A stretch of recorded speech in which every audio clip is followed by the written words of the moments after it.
প্রাকৃতিক ও শোকের ভারাক্রান্ত প্রিয় নবীজির অসুস্থতার খবর চারিদিকে ছড়িয়ে পড়েছে।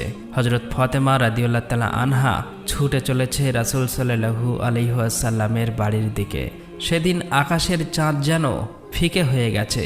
সাহাবীরা বসে আছেন, কারো চোখে অশ্রু, কারো বা অন্তর পাথরের মতো ভারী হয়ে গেছে। কেউ কোনো কথা বলছে না, শুধু নিঃশব্দে ফুঁপিয়ে কাঁদছে। এদিকে মুহাম্মদ সাল্লাল্লাহু আলাইহি ওয়াসাল্লাম অসুস্থ অবস্থায় নিজ গৃহে আছেন। পাশে আছে হজরত ফাতেমা রাদিয়াল্লাহু তাআলা আনহা ও আম্মাজান আয়েশা রাদিয়াল্লাহু তাআলা আনহা। তখন হজরত মুহাম্মদ সাল্লাল্লাহু আলাইহি ওয়াসাল্লাম বললেন, হে আয়েশা, আবু বক্করকে খবর পাঠাও। কিন্তু তিনি খবর দেওয়ার আগেই ঘরে প্রবেশ করলেন। তখন মুহাম্মদুর রাসূলুল্লাহ সাল্লাল্লাহু আলাইহি ওয়াসাল্লাম বললেন, হে আবু বক্কর, আমি তোমার কাছে আমানত রেখে গেলাম, তুমি আমার সাহাবাদের লক্ষ্য